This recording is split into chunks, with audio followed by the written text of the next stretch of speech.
Welcome to Automat Ramblikov. Though this is really the double barrel edition because I've got Ziox 666 with me, who from here on out will be called Jeff because I'm not going to say Ziox 666 every time I want to talk to you. Why not just Ziox? That's way too simple. What? Okay then. So, I kind of wanted to record this episode of Automat Ramblikov because I kind of wanted to talk about the future of controller monkeys. As you all know, and if you don't, then why are you on my channel? Go back and watch those episodes because 2 of them are really funny, and the rest is just, you know, your normal little Let's Play. Yeah, we died a lot. Yeah. But, controller monkeys, I want to do 2 more shows on my channel, and then we're going to be moving controller monkeys off to its own thing. That way I can still continue to upload my content, and controller monkeys won't clog it up all that much.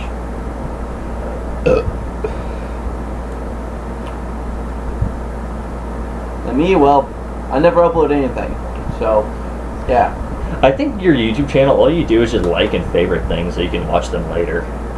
Pretty much, and I had to sign up so I can, comment on shit. Yeah, true.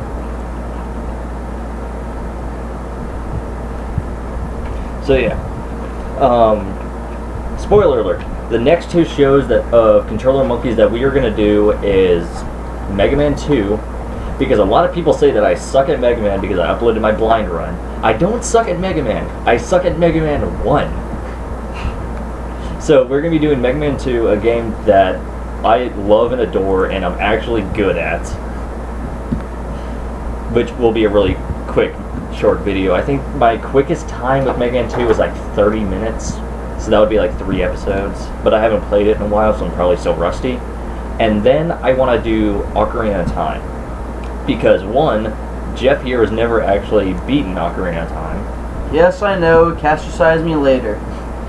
And I tried to do a Let's Play of Ocarina of Time, but my recording software was awful, my audio was terrible, and so after a point, making the videos just wasn't fun to me, so I just quit the project, and I would like to go back to it and actually finish doing a Let's Play of Ocarina of Time.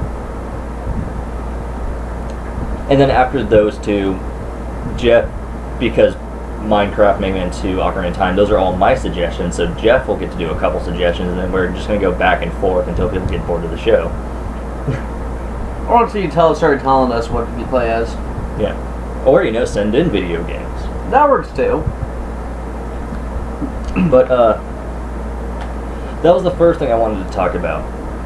I actually have a little list here of things that, you know, just random subject matter that I thought would be pretty funny to talk about, you know, just bullshit between the 2 of us.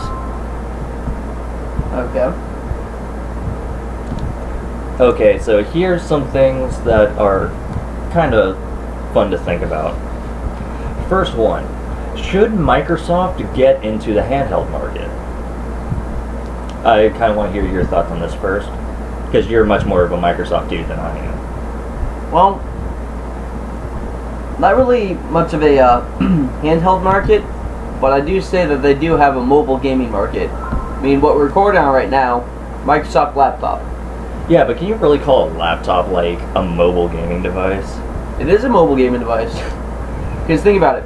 How many places offer Wi-Fi? Your friends, most often than not, have Wi-Fi, and you can actually get one of those telephone company Wi-Fi chips that you can bring around with you. But I think what this questioner was talking about was like literal like handheld consoles or like even mobile devices. Well, it's coming from, almost dropped it, but Almost. Well, I got a phone, Microsoft phone. That's probably the closest thing that they have to a handheld gaming device. But would you like to see Microsoft start putting out games for like the OS of the Microsoft phone? Or there's a couple exclusive games that they have on the phone, but what's really bothersome is the fact that they do not have a lot of the Android marketplace games. If they incorporate that in there, they'd be pretty good. Sure, they can go ahead and, you know, make a handheld video game console, but they're doing fine as is. Yeah. I mean, just look what the PSP turned into. Well, the PSP did good for what the PSP did. The Vita, however, flopped worse than a fucking carp in a desert. I think that handheld gaming is kind of a touchy subject.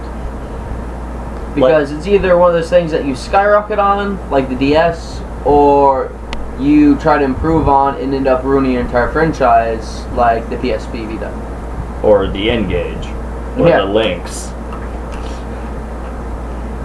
But how I view it is, not a lot of people get this, but the reason why the Vita does so badly, and this may sound crazy to a lot of the gamers out there, the reason why the Vita failed is because of the graphics on the games. Like, if you look at a Vita game, they look beautiful, like rival PS3 standard graphics. But, if you think about it, games that have really gorgeous graphics, that takes a lot of money. And a lot of developers don't like developing for something, especially if it's their first outing. Like, they don't like throwing a lot of money into something that may not work. Which is why the DS, the 3DS, the Game Boy did so well, because all these companies, they could just throw out a game, and if it did good, sweet, and if it did bad, who cared? We didn't put a lot of money into this project. Yeah, that's one thing I get. They seem to, like, kind of over budget the graphics, and they kind of skimp down on actual gameplay value. Yeah. And, like, in my opinion, Microsoft is doing really good as is. I mean, with the Xbox One, I know you love the Xbox One, but you have to admit it had a really rocky start. But I know. Everything had a rocky start. The 3DS, the Wii U, they had pretty shitty first every years. system has time to take care of bugs. I mean, my Kinect for my Xbox One is broken about 2 weeks after I got the thing. Yeah. Is that all you had to say on that subject? Yeah, pretty much. Okay, next one. Independent developers versus AAA developers. Well, I've always kind of been a fan of indie games, just because, you know, they usually have like kind of like cool gimmick to them.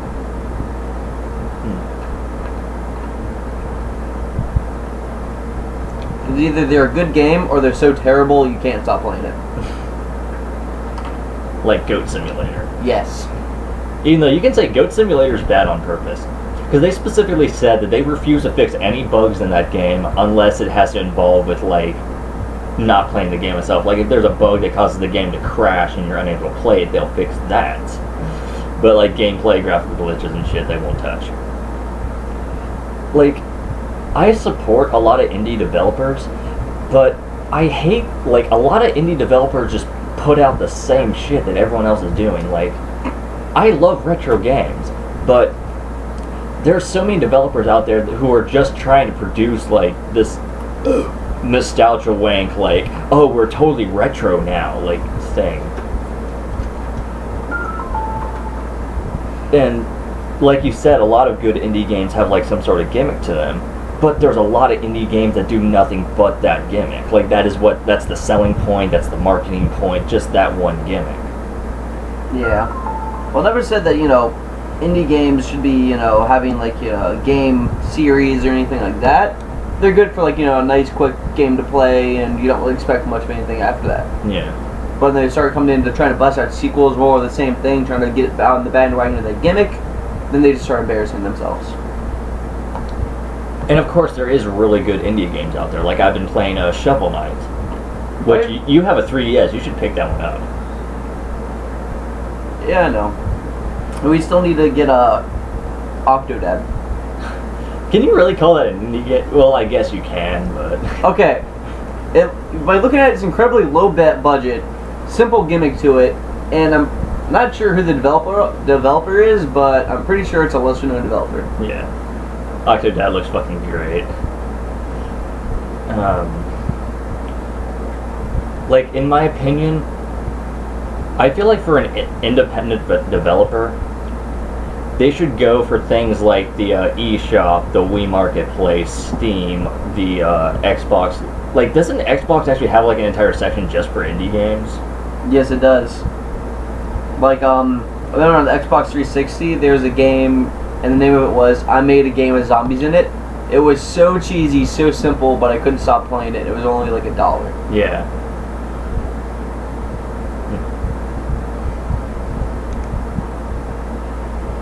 Alright, next one. This is actually a question I got on my Tumblr account, and I didn't answer it on the website because I just wanted to do it on here. Is retro hunting worth it?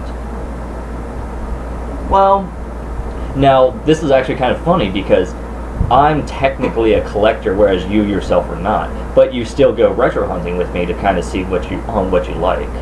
because I don't really go to to either get like trying to find a rare find for a good price or trying to find that diamond in the rough. When I go because I want to try to pick up the games from my childhood that have been gone since times past, because I want to reminisce on them. They're a fun game to play. They were my childhood. I want to pick them up again. Except that a game that wasn't fun, wasn't a part of your childhood, you still picked up Wayne's World, and I don't know why. It was $1, and you and Tim talked me into it, and I regret that decision. Like, I love retro video games. I always bring mine over here to play with you, and I play like on my own time. Because first off, hooking up my Retro Duo or my N64 to my TV and just popping in a game is a lot quicker than hooking up my Wii or my 360. Like, I like retro games just because, and of course everybody and their dog is going to say, oh, you're a nostalgia fag, you're but if I was a nostalgia fag, I would have 10 NES games and like a handful of N64 games. Not my 75 NES games and like 58 N64 games. Yeah. But like, I feel like with retro games, there was an entire like legacy of games that I never got to play as a kid that I can actually go back and experience. Like the Mega Man games. I never played the Mega Man games as a kid. But back on subject. Is retro hunting worth it? Yes and no. I'm going to get to that here in a second. Like, if you're looking for retro video games, go to the flea market, go to your local gaming store, or check out thrift shops. Yeah, and pawn shops. They always have something cool. If you don't find any retro games, you can find, a cool item or two that you like. Like, because if you go to these stores, unless it's like a downright retail store, like, you're gonna get these games at a really cheap price. But where I say retro hunting isn't worth it is if you're one of those guys who's just getting into retro games for the sake of the collection, then you're gonna buy there's 800 games for the NES. You could buy every game for the NES and just get burnt out because of how much money you spend. Like, yeah, I spend a shit ton of money on video games, but I pace myself. Like, I only have a little under 600 games in my collection, but I've been accumulating this collection since like fucking 2010. And then again, if you're not trying to collect, you're just trying to play the games, you spend all these monies on the games. Like, you find a rare game, you suck it up, pay higher than average price just to find out that's not as fun as the game, and you don't see why it's so sought after. Yeah, like. Another downside is two of my favorite games as a kid that my parents got rid of was Conker's Bad Fur Day and Super Smash Brothers. And those both are jacked up in price, and I'm still not willing to pay the price tag just to reminisce on them. Yeah. Like, that's another big problem about retro games, is that a lot of these games go for a lot of money. Like, fuck it, Flintstones The Surprise of Dinosaur Peak. That's like a $500, $800 game for the NES. But, like, for example, there's a local GameStop game store in town. It's called a Game On. They do video games, movie rentals, Magic the Gathering, whatnot. And one day I went there and I see this black cartridge. I pull it out. It's Mermaids of Atlantis, the video that was pretty much the focus point of my Game Chasers parody. And I bought that thing for $10 because $10 isn't too much to ask, and it's a pretty rare game. And the normal retail price for Mermaids Atlantis is like $30. Like, Mermaids Atlantis, not a great game, but oh god, it was horrible. I wouldn't say it was horrible. It's just a puzzle game. It's a horrible puzzle game. But like, I spent $10. I got the game. Sure, it wasn't too great, but do I feel bad about buying it? No. But we went there recently, and in their cabinet they had Shadowrun for the SNES. And I want Shadowrun for the SNES so bad, but I looked at the price. It was like $45. I had to put it back because I'm like, I've never played this game before, but I've heard great things about it. Am I willing to throw down $45 for this game? Yeah, so it's always a catch-22. Either you get a rare find or you find something that's an outrageous price. But if you ask me, if you want to get into like retro hunting, watch the Game Chasers, watch Pat's Flea Market Madness, watch the actual Retro Hunters. You know, rest in peace that channel. Like, just keep in mind one thing. Sure, they always find at least one good game in their episodes. You're never going to be that lucky that every time you go out you find something you're looking for, you find something that's a steal. A lot of the time, you're going to go home with something that you either paid too much than you're willing to, or you had to set down a game because they were just asking way too much for it. Yeah, you have to choose your own battles pretty much. Yeah.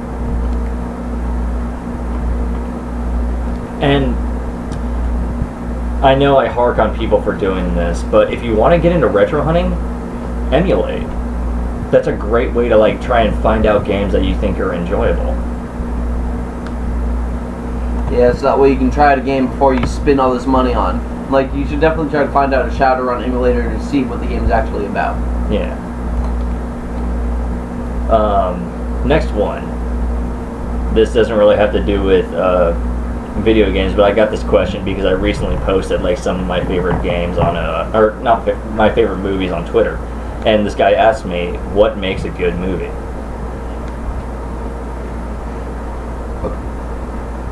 Well, it depends on the movie, like what genre it is. Because one thing that bothers me the most is when there's a movie that's, based on a comic or a TV show or a game, and it doesn't stay true to the source material. Well, I can say I'd like a little bit deviation, but when they totally butcher the character that you grew up on, it's kind of like a slap to the face. Sure, people say, like, oh, they're just trying to take their spin on the movie, what they took from it. Like, if you're going to make a movie back from the title of this one character, then stick to that character. That's what everyone is wanting to see when they see the movie. That's what everyone's expecting, what everyone knows in their hearts. They're not wanting to see your interpretation. Right, like, that's why I really didn't like the movie Man of Steel, because I feel like Man of Steel didn't stay true to the Superman character. Oh, I didn't even bother watching that movie. Because it was DC? That was part of it. By the way, I'm not a race trader, okay? I watch all the kind of movies. Hey, there's some pretty good DC movies. And the TV show, like Smallville. Yeah. That was good. Not 10 seasons good, but... Oh, I didn't even know how many seasons there were. I probably watched up to like the third or fourth season before I got too busy to watch it.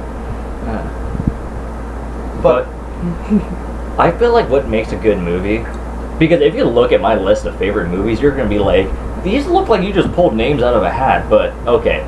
Please tell me Troll Hunter's on there. Yes. Good. I fucking love Troll. Like, that's a good example. Troll Hunter is a good movie, not because it was a low-budget movie. The budget definitely wasn't high for that movie. It had a good premise, it stuck to the premise, and the story was amazing. Yeah. Like, probably my favorite movie of all time is The Prestige. Which, by the way, if you've ever wanted to see Wolverine and Batman fight, watch The Prestige. Because it's Hugh Jackman and Christian Bale. Alright, then. But The Prestige, if you watch that movie, you have to watch it twice. Because it's one of those movies that it doesn't take place in order. You know, it's kind of like copied and paste, and it takes place in like 3 different timelines. And it's really engaging. You get to love these characters. And the thing that persists throughout the movie is what was the prestige. Because in a magic act, like, the prestige is you revealing something that you took away. I forget what the actual phrase is. Like, it's you showed the audience something, you take it away, and then you show it to them again. That's the prestige. Huh. Because it's all about these 2 magicians. As stupid as this sounds, it's about 2 stage show magicians who are trying to perfect their art, and then they start, like, screwing with each other and hating each other. And it gets really intense near the end. Also, fucking David Bowie plays Nikola Tesla. I want this. It's such a good movie. Reminds me of what is this old? Oh, the movie The Illusionist. Actually, that was the like the dueling movie with The Prestige. Like, I know The Illusionist. That's with the dueling Edward movie. Yeah, like when 2 movies would come out at the same time, and they try to see who gets the better box office hit. Yeah. See, I've seen The Illusionist. I haven't seen The Prestige, but The Illusionist has a great storyline too. That's with Edward Norton, isn't it? I'm not sure who the actor is offhand. I want to say it was Edward Norton. But yeah, I have seen that movie, and that's a good movie too. Oh yeah. Because isn't it like The Illusionist, like, he makes his stage act and he tries to, like, blame a murder on someone because he knows that he did it, but he couldn't find the proof. Because I remember... Well, no, like, I kind of don't want to spoil it, but magician that, you know, has all these high acts, he makes everyone believe that he can bring ghosts back from the dead, and tries to, you know, say that this one person murdered them. In reality, at the very end, nothing is what it seemed. Because it's all an illusion.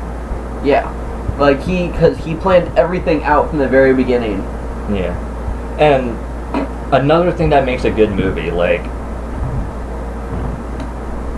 comedies. Okay, I like comedies that don't have jokes in them. Now listen to what I'm going to say. Like, I like comedies where everything is situational. Like, one of my favorite comedies of all time is fucking Clerks. Yes. I can quote that movie to death. 37 dicks? My girlfriend sucked 37 dicks in a row! Wait, damn it. No, 37 dicks in a row? Thank you. I was going to finish it, but you just butchered it. I know, God damn it. I haven't seen it forever, but it's still one of my favorite movies. Says the man who said he can quote it all by heart. No, the only movie... The first line messes up. Now, one movie I can quote by heart is fucking Down Periscope. Trust me, I know. You brag about it all the time. Like... So yeah, I really hope that answered the question, what makes a good movie? Just make it entertaining, make it engaging, have likable fucking characters. Don't make them cardboard.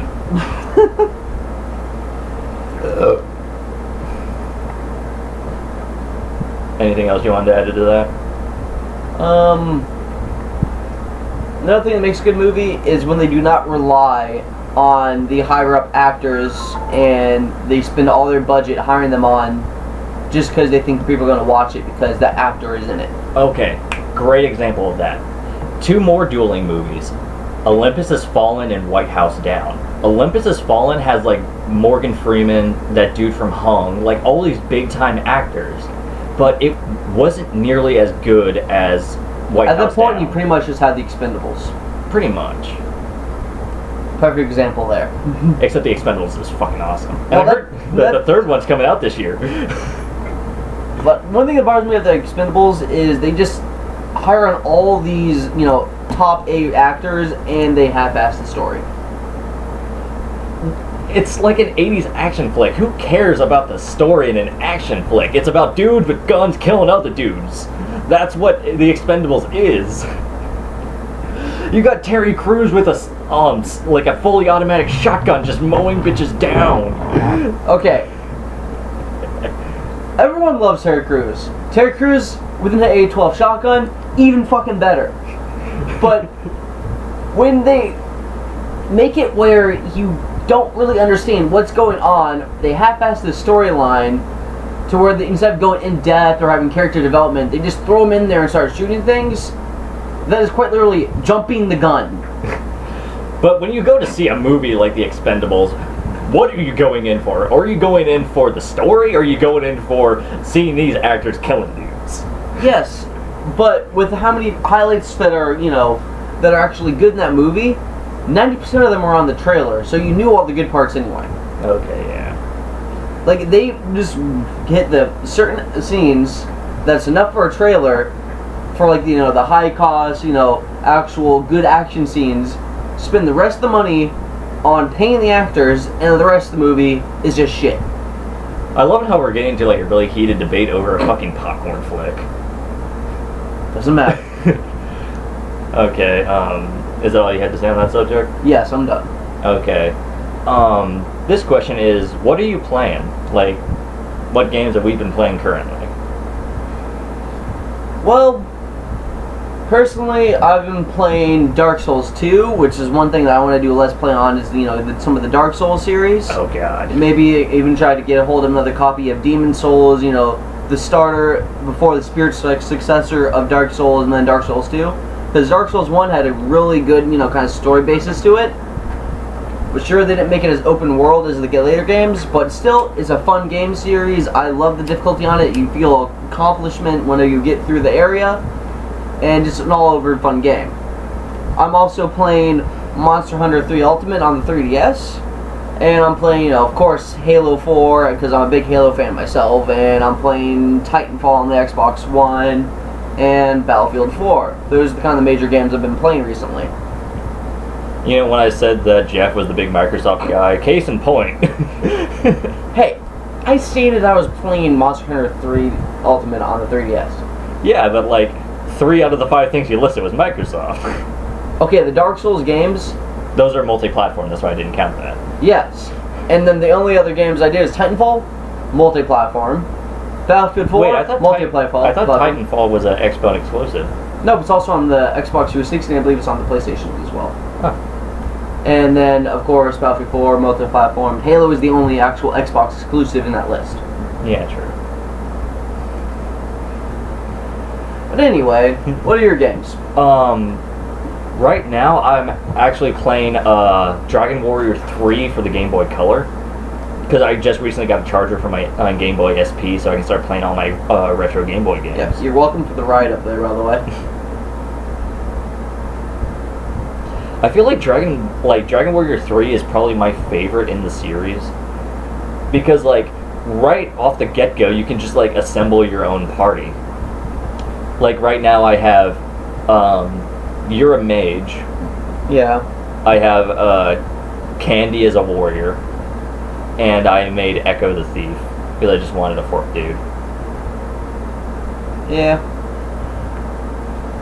I haven't really gotten far in it because it's pretty hard, but then again, a lot of these classic RPGs were hard.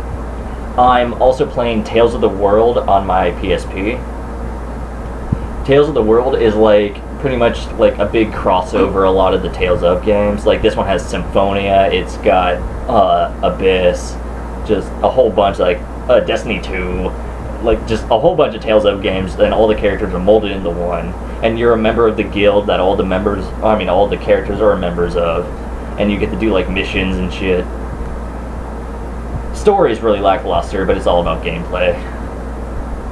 I've never really played any of the Tales of games. Get Vesperia for the 360, it's really good. A lot of people say it's their favorite, but my favorite's Symphonia. I know my friend has Tales of Symphonia. I am also currently playing Smash Bros. And Yoshi's Story for the N64. Yeah, because we finally got your cart working on Smash Brothers. So I need to go back and unlock the other two dudes. I'm missing Luigi and Captain Falcon. Yeah. Yeah, we're gonna start playing more Monster Hunter 3 when he gets his cords in, because he lost his Wii cords. Which I don't know why. I looked for these bitches. Your dog ate them. Probably. Except no, because if Justin ate them, then there would be evidence. That's the scary thing, he's getting more intelligent. He hid the evidence. I argue that my room is full of gremlins. Name Justin. And that's honestly pretty much all. Well, I'm playing TF2 on the fucking computer. Well, yeah, we're always, playing that back and forth, and we have a private server on World of Warcraft. It only goes up to Burning Crusade, but, that's kind of the highlight of, World of Warcraft. So, sure, I've played up into Cataclysm. I like up until Cataclysm, but I have friends on the server, so staying on to the Burning Crusade. Yeah. We need to get back on playing a while. Yeah, Candy's probably has the guild in chaos at this point. No, I'm pretty sure she's running the guild with an iron fist. I wonder if she ever got her blacksmithing skill up. I think she did. I'm not sure. I hope so. Next is, what have you been watching? Like TV shows, movies, whatnot. Well, since you get to go first, because you're the one who's been watching more than me. Well, let's see here. I got internet back about 3 months ago, and in that time, I got fully caught up on Naruto Shippuden. I watched all the rest of the episodes for Bleach. I watched Ruby, Red vs. Blue. What was the other one? I've just finished watching season 1 of Agents of S.H.I.E.L.D. I got completely through the anime Darker Than Black, completely through Demon King Daimo. Daimo, whatever. And I believe I'm missing something, but I can't remember what it is. Oh yeah, I'm also watching more Family Guy. But yeah, that's pretty much it for now. I need to start finding more things to watch. So if anyone has any, ideas for me, I know you hate DC, but try hitting up Arrow. Arrow, I actually saw a couple episodes of that when I was over at Tony's house, and it does look pretty good. Especially because I can't really hate on DC too hard because my favorite character is derivative from, Deathstroke. And Slade is actually one of the major characters in Arrow. Yeah. So I'd probably like it. Me, myself, I haven't really been watching too much because I literally do not have cable at my house. My dad literally just torrents everything we watch. And he has, hard drives full of, movies and TV shows. Ever since his coworker showed him what torrenting was, he just went all out. But I recently did a whole MASH marathon, which that's a challenge because I love MASH to death, but 11 seasons, especially after a certain point, I think it's season 6. Alan Alda became the main writer, and he kind of just took it in his own direction. So it's ugh. But yeah, love MASH. I think my dad got me into that show, and I've been loving it ever since. If you follow me on Tumblr, I do nothing but reblog a whole bunch of MASH shit. Yeah, like you said, I showed him Ruby after Candy showed it to us. Yeah. Well, she showed it to me, and then I watched it, and I'm like, I love this so much, and I don't know why. And then I showed it to him. I'm like, dude, you gotta watch this. He goes, I don't want to. I'm like, you want to see something awesome? And so I showed him something awesome, and he's like, yeah, I gotta see the show now. And then we had an entire marathon just at his house. Well, it makes sense. I like it because the main character is clad in red and black, my two favorite characters, and then she's wielding a giant scythe that's also a high caliber sniper rifle. My two weapons of choice, all into one character.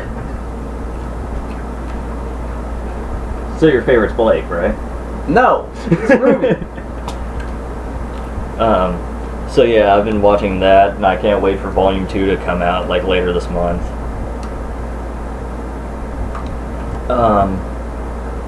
I've been watching Arrow. I watched Agents of S.H.I.E.L.D. long before him. So then when Jeff actually started watching it, I was like, so have you gotten to this part yet? And I was like, yeah. Another show, me and Candy actually had a bet a while ago. I forgot what it was about, but my end of the bargain was I had to watch this weird anime called Madoka Magica. And the only thing I knew about this cartoon was it was about sad magical lesbians. It's one of these fucking magical girl animes like Sailor Moon or Cardcaptor Sakura. And I'm like, this show is gonna be weird. Oh, another show that I watched all through with Hulu is High School of the Dead. You actually like that? I need something to watch, and I was watching the uncensored Japanese version. Dude, even you have to admit it's kind of bad. Like, it's very gratuitous. It is kind of bad, but it's funny bad. Like, the fat, like, fucking Asian nerd is the one who knows all about guns. I wonder who the self-insertion character was. But, so I sit down and I watch the first episode of this anime, Madoka Magica. And it's surprisingly fucking good. And then I live vlog me watching this entire show, and Candy just starts, like, making fun of me on her Tumblr page. Like, I went into this thinking, like, it's about sad magical lesbians. It's about sad magical lesbians! How can you not like this show? And, like, it's really cutesy and, like, crop saccharin, or capsaccharin, or whatever the term is, and then it gets dark. And then it doesn't just get dark, it gets, like, grim dark.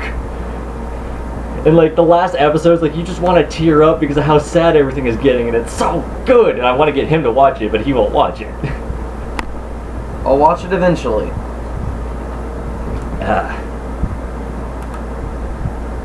Also, I've been watching, I don't really know if this counts, but I've been watching the Game Chasers, Pat the NES Punk, Gaming Historian, Happy Video Game Nerd, everybody on RetroWare, everybody on Screw Attack, a lot of YouTubers like Gassy Mexican, C Nanners, Captain Sparkles. I don't know if YouTubers really counts as like shows or not, but yeah, I spend half my day on YouTube. Well, otherwise, oh, 8-Bit Eric. I had to forget. I had to give you love, dude. You're my favorite Mexican. We also forgot Spoonie. Fuck Spoonie. No, just kidding. No, I love you, dude. So is that really it for this subject?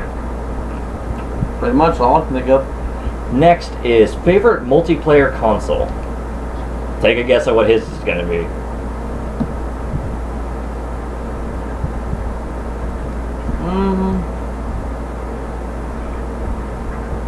You know, much of a fan of Halo that I am, I actually have to say favorite console was Nintendo 64. Actually, this is what my answer was going to be. Favorite local multiplayer console, Nintendo 64. Favorite online console, 360. Because the thing is that with the 360, a lot of their games barely have any local multiplayer, but they will always have online multiplayer. Well, one good exception to that is fucking Diablo 3.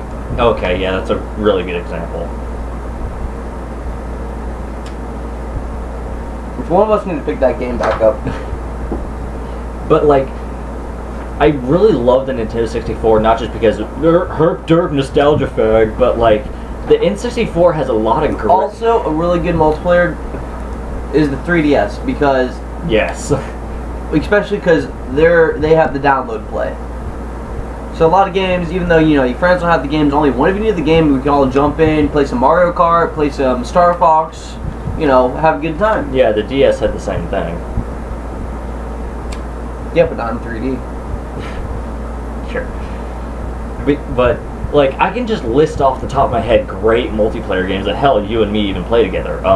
Rampage, GoldenEye, Star Fox, Mario Kart. Mario Party. Mario Party. All three of them. Fucking Conker's Bad Fur Day had great multiplayer. Turok. Bees!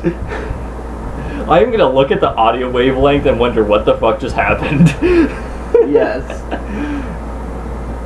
But there's just so many great multiplayer games, because that's why I loved the N64 so much growing up, is because me and my friends would play the N64. Like, the SNES and the NES had a couple great multiplayer games, but not that many. The N64 is where multiplayer boomed, because the N64 was the first Nintendo console with 4 controller points.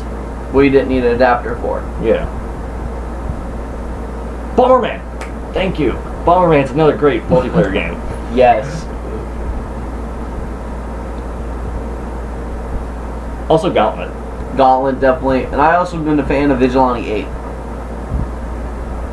Because any car game where you can get into a bus and fire bees at people is a good game. Any game where you can fire bees at people is a great game. Why do you think I like Bioshock so much? And then with the 360, there's a lot of great online multiplayer games like Halo. This is more your subject, so you take over. I'm blanking. Okay. Halo, there's always the Call of Duties, but of course multi-platform. Battlefield's multi-platform. Gears of War, good multiplayer game. I really like their their firefight, but I forget what. Horde. Thank you. The Horde mode, and even games like Lost Planet. You get 4 people come in. Have like a little slapstick comedy storyline with some tinge of seriousness. And then one thing I really like about it is the big boss at the end. I remember it took us 2 tries to actually kill that final boss together. Dude, he's a dick.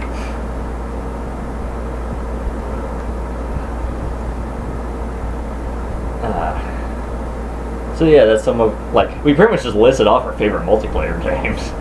In a nutshell, yes. Even though for you, I'm pretty sure it's GoldenEye because that's the one game where you can kick my ass at every time. Do you have Star Fox? I have GoldenEye.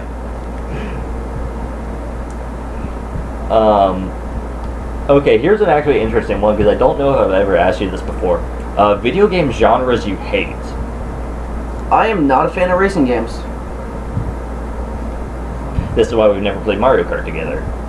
Even though Mario Kart 64 is so good. Okay. I believe we were at a midnight launch and we're playing Mario Kart on 3DS. And you saw how bad I was. I don't think I was there for that.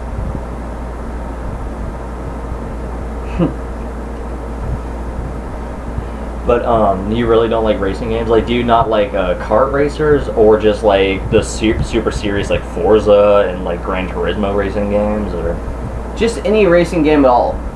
I'm just not a fan of them. That and sports video games, because if I want to go out and play a sport, I don't want to simulate it. I'll just go out and throw a football. The only game that I actually particularly like that's a sports game is the NHL, because no matter what I try, I am never going to be good at hockey at all. Well, dude, we live in Florida. Still, there's indoor hockey rinks, but I do not have what it takes for that. I'm pretty sure if I ever played hockey, I'll get broken in half. I would be the goalie because they get more protection. No, you'd be the stick. I would be the puck. The puck weighs more than you. Is that the only genre that you really don't care for? Pretty much.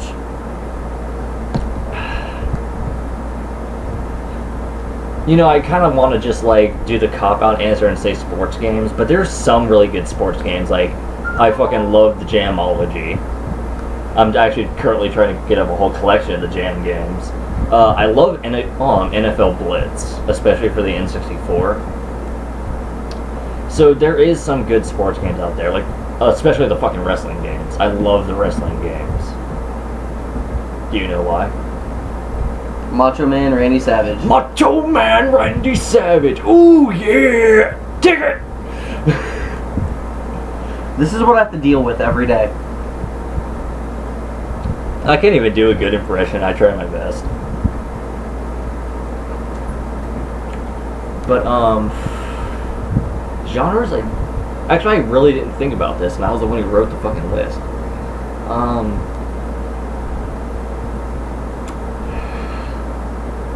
I don't know. I like every kind of genre to an extent. Okay, the American survival horror genre. I hate them so much. Japanese do it so much better. They got Fatal Frame. They did Resident Evil up to 4. Everything after that is shit. Silent Hill.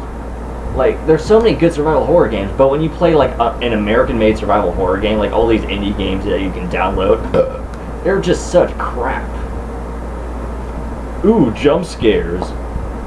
Jump scares are not scary. If a possum jumps through my window, I will leap out of my seat. Not because I'm scared, but because a fucking possum jumped out of my window. That's not fucking frightening. Okay, be granted, that is pretty fucking frightening, because not only does the possum have to jump that high, but it has to break through your fucking window. That possum on steroids. Yeah, true. But you get what I'm saying. Like, jump scares aren't scary. Atmosphere is terrifying. Like, a lot of people didn't like Silent Hill Homecoming. I thought that Silent Hill Homecoming was a really good game because it had great atmosphere. Well, then again, Dead Space is a pretty good game. I feel like I didn't really care for Dead Space too much. Like, Well, the first one was good. I really did not like the sequels. yeah. You know, but there's nothing like when you first get into the game and you don't know what anything is, and shit just keeps coming back to life, and you have to like shoot off their limbs, and you don't know what's going on. But at the same time, every time you walk by events or every time you see a corpse on the ground, you know what's going to happen. Like, it gets to a point where you can actually, like, see the scares before they happen. Not true. I walk into an empty room about halfway through the room, and all, like, a freaking swarm of these baby things come at me, and that was terrifying. Yeah.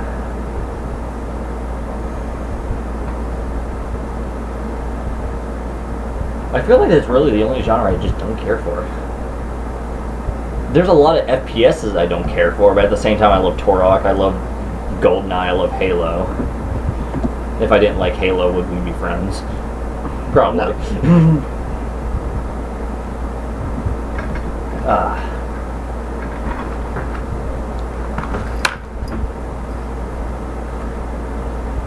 And last question, it's kind of generic. What's an underrated game? Actually, no, this isn't the last one, but what's an underrated game that you would wish that more people knew about?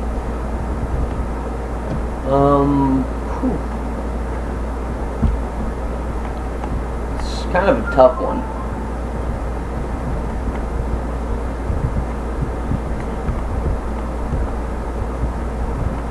Because to be honest, I'm not really sure which games people have heard of, which ones they haven't heard of.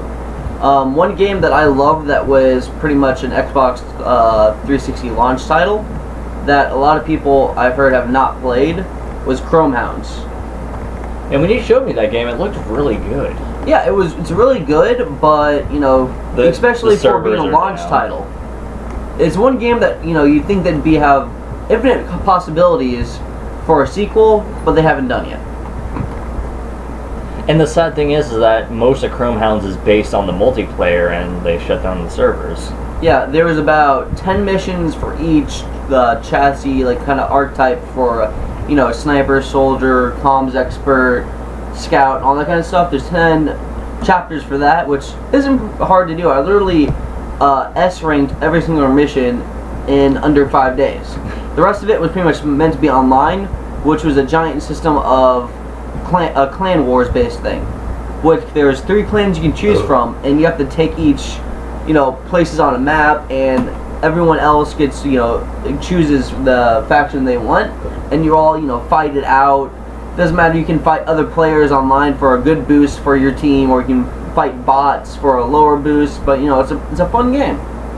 They even had an in-game marketplace where you can auction off your spare parts you don't need, customize your hound from ground up, paint it, get what you want, adapt to your playstyle, you know, but not a lot of people have played it now since it's an older game. I believe I recently picked the game up again a while ago, and it was only like $5 just because how old it is, the servers are down, and it was a launch title way back in the day. Why don't you talk about Codename Viper? Because you like that's one of the reasons why it was a joke with the Game Changers parody, is because you like that game, but not a lot of, like, I haven't even heard about it until I started hanging out with you. Well, Codename Viper. And you can't say you don't like that game because you have the password, like, literally Sharpied onto your I love that NES. game. You know, it's a side scroller where you have a gun and you know, go through. You have to go into these doorways to avoid people. You pretty much, you know, press up and you hide in the door and come back out. You shoot, progress through the level. You have to get a bomb to break open the door at the end, and you know, it's a fun game. So it's kind of like a Russian Attack. I have no idea what that game is. I really need to pick up Russian Attack, but it sounds kind of like it pretty much.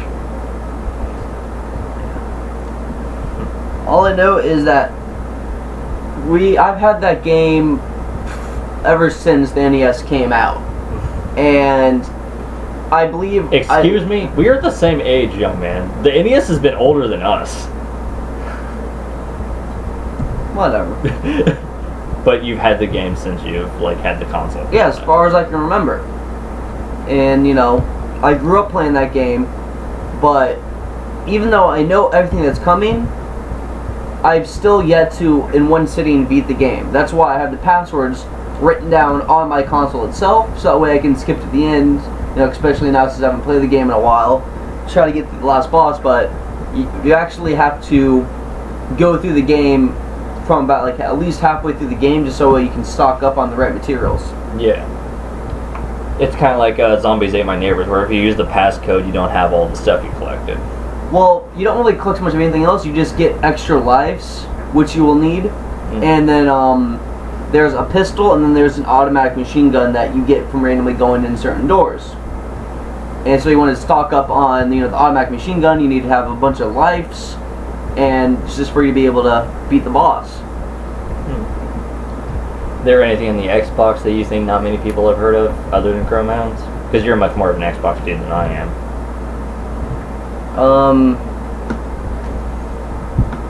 For actually, you know, launch games, not that I can think of, there's probably a bunch of different, like, downloadable games that were fun back in the day, but there's a lot of those ones, and they probably are well known. If they were a good game, they're probably known all around.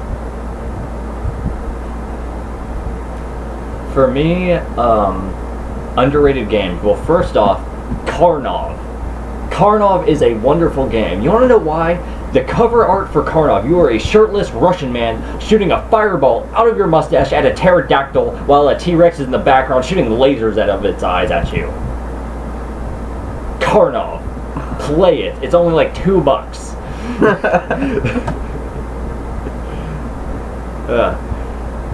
On a more serious note, there's a lot of games for the GameCube that not really many people played. First off, Batten Kaitos. Batten Kaitos is a beautiful fucking RPG that not a lot of people played. Unfortunately, the only other person that I know that has played it is Tony. And that kind of scares me a little. And Tony's just a bandwagon gamer. So yeah, Batten Kaitos, and then the sequel Origins. The sequel is pretty ace as well. Batten Kaitos, like, it's so, like, it looks like the game is, like, every, like, screen that you're on is just a painting.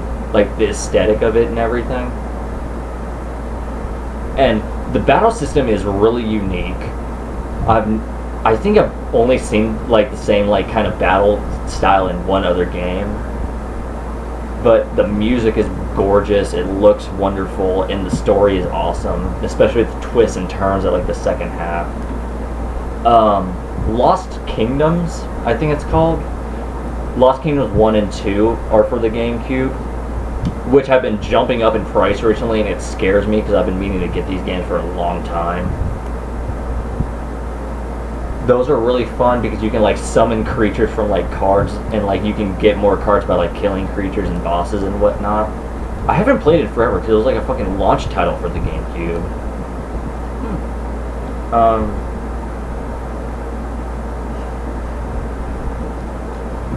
Another underrated game. Yoshi's Story. No matter how much people talk about Yoshi's Story, no matter how much people love Yoshi's Story, it will always be underrated. That is one of my favorite games of all fucking time, is Yoshi's Story. Play it! It's so adorable! Anything with Yoshi is your favorite. I love Yoshi. Why do you think I support Chad on fucking Mario Party After Dark?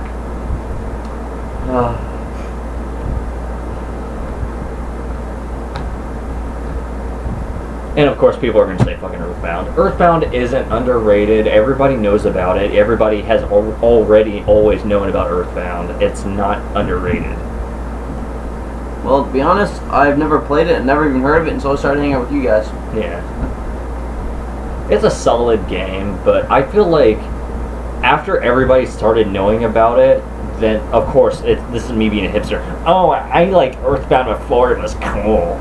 Like, I just feel like it started getting, like, once it got its popularity up, and I love the fact that they released it for the Wii U Virtual Console. It's a solid game, but it's not underrated anymore. Everybody knows about it.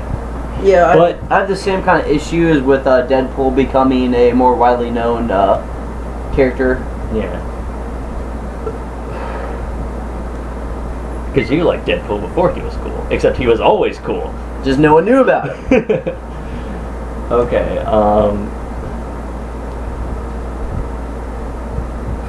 this will be our final question.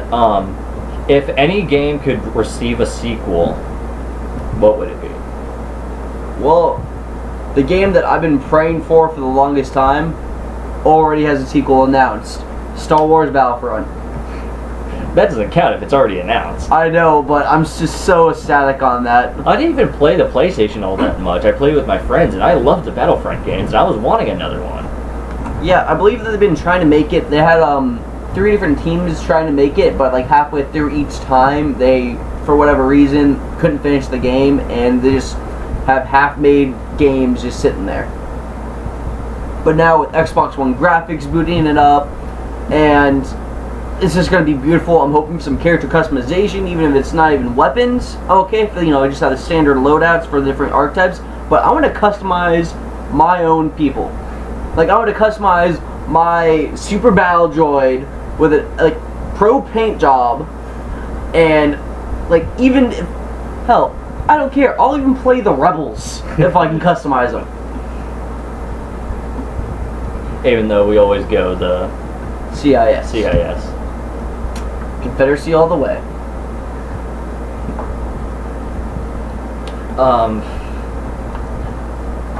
This isn't truly my answer, but I would love to see another Duke Nukem game.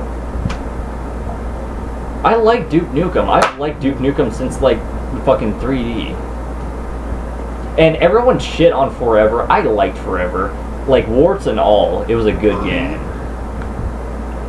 Didn't that game like jump down to less than half price within a week?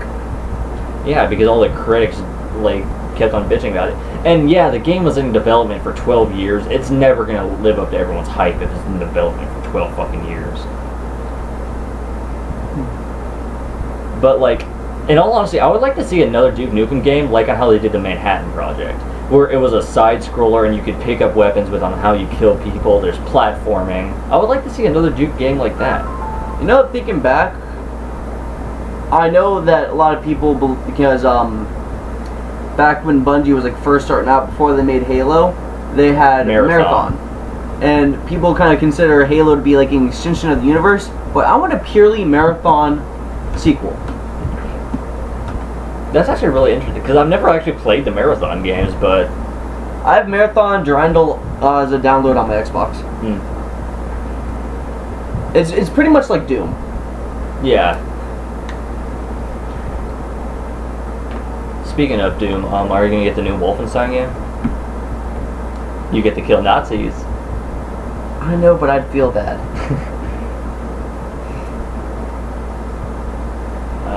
I'll wait for the price to jump down.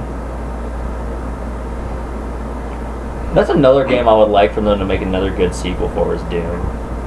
Like, I know that they've always, like, they have Doom the BFG edition, but all that is just an updated re-release of the old games. I would like to see Doom 4.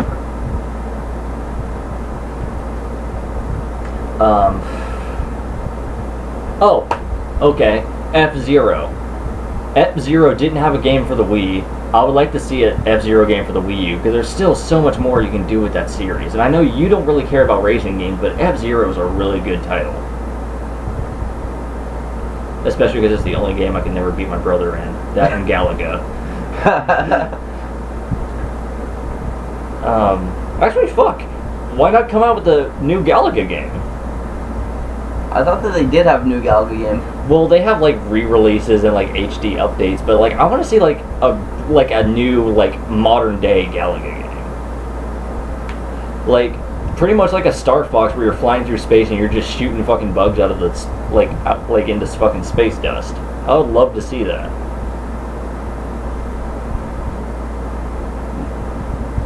Oh, another game that that we should play for the Let's Play just because how funny it is EDF. EDF. Earth Defense Force. Fighting giant bugs. Wasn't that the Centipede sequel? Or was it more of a Space Invaders thing? No, it's on-ground combat shooting giant bugs. Okay, I was thinking of something completely different. Okay, I know what you're talking about now. Like, I believe there's EDF 2014 or something like that. All I know is it was on the 360, and it was a fun game. You had like 4 little archetype classes that you can play as. I think on fucking, like, that was the games you might not have played by fuck, what are they called? It's a YouTube channel. I'm blanking on it right now. It's not the Game Theorists, because Matt Pat fucking has a stick up his ass, but extra credits. Games you may not have tried, that they did a video on it.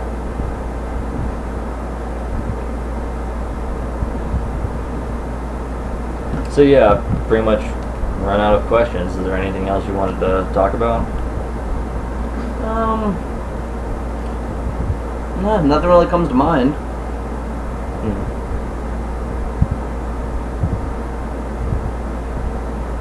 So yeah, this has been Automat Ramblikov Double Barrel Edition.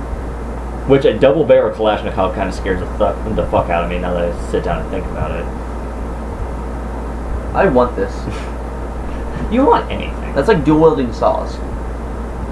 You with a saw is terrifying. No, me with a saw and overshield is terrifying. Yeah, I know. I shit myself when you came at me today. Oh, gotta love Halo. So yeah, this has been Netherlandish Von Dutch And Zox 666.